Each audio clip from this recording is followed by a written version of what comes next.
एक छोटे से गांव में दीप्ति नाम की एक लड़की रहा करती थी। दीप्ति का स्वभाव बहुत ही अच्छा था। वह सबसे हंसी खुशी बात किया करती थी और हमेशा सबकी मदद किया करती थी। दीप्ति वहीं बाजार में एक छोले भटूरे का ठेला लगाती थी। दीप्ति के छोले भटूरे पूरे बाजार में बहुत ही फेमस थे और सभी लोग उसके छोले भटूरे को बहुत ही ज़्यादा पसंद किया करते थे। जब भी कोई ऐसा व्यक्ति जिसके पास पैसे नहीं होते थे वह आता और बिना पैसे दिए वहाँ से छोले भटूरे खाकर चला जाता था। दीप्ति बेटा, आज पैसे नहीं हैं। कोई बात नहीं चाचा जी, आप जा सकते हैं। दीप्ति के इसी स्वभाव से ही सभी लोग उसे बहुत ही ज़्यादा पसंद किया करते थे। ओहो, देखो कितनी प्यारी बच्ची है। हाँ, इसे पैसे का कोई भी मोह नहीं है, बस सभी का भला करना जानती है। हाँ, आप सही कह रहे हैं, बहुत ही प्यारी बच्ची है। भगवान इसको काफ़ी तरक्की दे। मैं इस दीप्ति के बच्ची को बर्बाद करके ही छोड़ूंगा, चाहे जो हो जाए। मैं किसी भी तरह से इसे यहाँ से हटा कर ही रहूँगा। इसने मेरा पूरा धंधा ही चौपट करके रखा है। काशीराम दीप्ति को देख करके हमेशा जला करता था और उससे हमेशा बदला लेने की सोचता रहता था। इधर दीप्ति सुबह से शाम तक बाजार में खड़ी होकर के छोले भटूरे बेचा करती थी और शाम होते ही अपने घर के लिए रवाना हो जाती थी। और वह रास्ते में वापस आते समय रोज की तरह एक पेड़ के नीचे थोड़े से छोले भटूरे रख दिया करती थी। अरे अरे तोताराम, आओ आकर के खा लो। तोताराम भी दीप्ति के छोले भटूरे को बहुत ही ज़्यादा पसंद किया करता था और वह दीप्ति की आवाज़ सुनकर दौड़ता हुआ वहाँ पर आता। ओहो, थैंक यू। और तोताराम खुशी खुशी छोले भटूरे को खाता।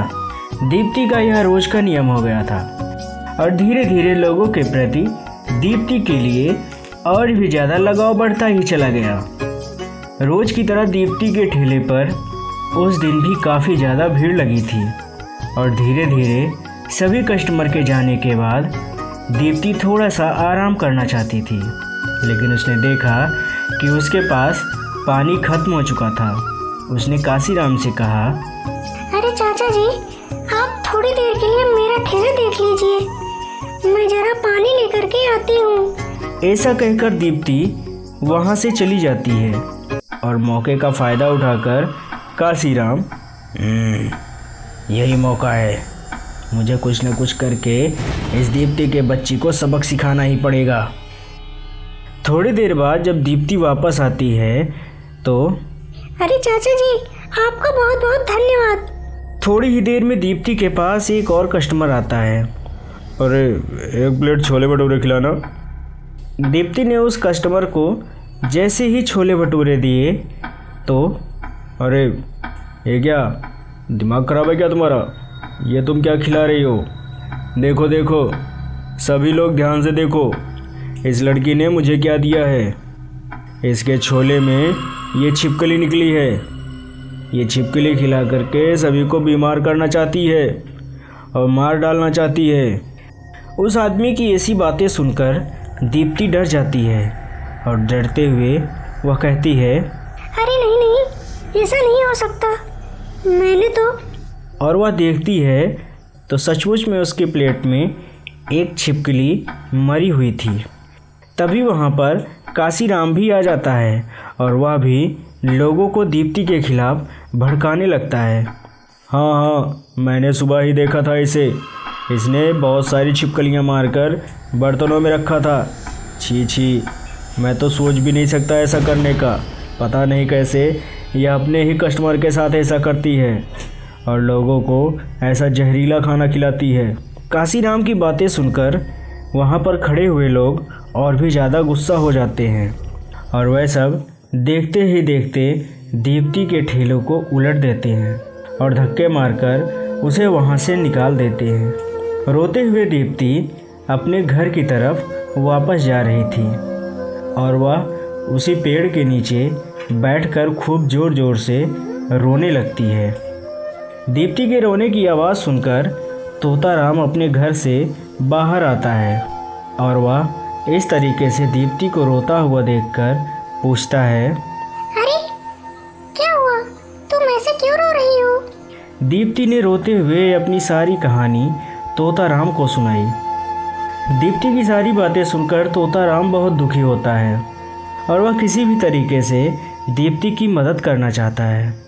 अरे तुम परेशान मत हो, मैं तुम्हारी थोड़ी बहुत मदद करना चाहता हूँ। तोताराम की बातें सुनकर दीप्ति सोच में पड़ जाती है कि आखिर एक छोटा सा पक्षी उसकी मदद कैसे कर सकता है। दूसरे दिन सुबह सुबह तोताराम अपने घर से उड़ता है और वह बाजार में जाकर देखता है तो काशीराम अपने दुकान पर खड़ा था और वह अपने ग्राहक के आने का इंतज़ार कर रहा था। तभी कहीं से तोताराम एक मरा हुआ मेंढक पकड़कर लाता है और वह चुपके से काशीराम के छोले में गिरा देता है। थोड़ी देर में जैसे ही काशीराम के पास एक कस्टमर आता है, काशीराम जल्दी से उसे अपने छोले भटूरे परोसता है और जैसे ही वह आदमी खाने ही वाला होता है कि तभी वह देखता है कि उसके प्लेट में एक मरा हुआ मेंढक है। और इधर काशीराम बहुत ही ज़्यादा खुश होता है और वह देखता है कि उसकी दुकान पर और भी ज़्यादा कस्टमर आ रहे हैं। इतने में वह आदमी चिल्लाकर और भी ज़्यादा लोगों को काशीराम की ठेले पर बुला लेता है और सभी को दिखाता है कि उसके प्लेट में एक मरा हुआ मेंढक है जो काशीराम ने उसे परोसा है। यह सब देखकर वहाँ पर खड़े लोगों का गुस्सा काशीराम पर फूट पड़ता है और मौके का फ़ायदा उठाकर तोताराम भी वहाँ आ जाता है और वह काशीराम की सभी बातें वहाँ पर खड़े लोगों को बताता है कि किस तरीके से उसने दीप्ति को फंसाया। तोताराम की बातें सुनकर वहाँ पर खड़े लोगों का गुस्सा और भी ज़्यादा बढ़ जाता है और वह सब देखते ही देखते काशीराम के ठेले को पलट देते हैं और उसे बहुत ही बुरी तरीके से मारते हैं और उसकी शिकायत पुलिस में भी कर देते हैं। और फिर अगले दिन से वहाँ पर दीप्ति अपना नया ठेला लगाती है। तो देखा दोस्तों, हमेशा बुरे लोगों के साथ हमेशा बुरा ही होता है।